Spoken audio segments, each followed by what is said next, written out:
आज आपण भक्त प्रल्हादाची गोष्ट ऐकूया. खूप वर्षांपूर्वी एक राक्षस राजा होता. त्याचं नाव होतं हिरण्यकश्यप.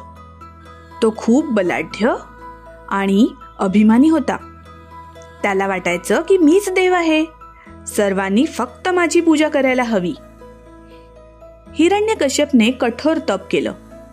त्याने ब्रह्मदेवाला खुश केलं आणि एक वरदान मागितलं.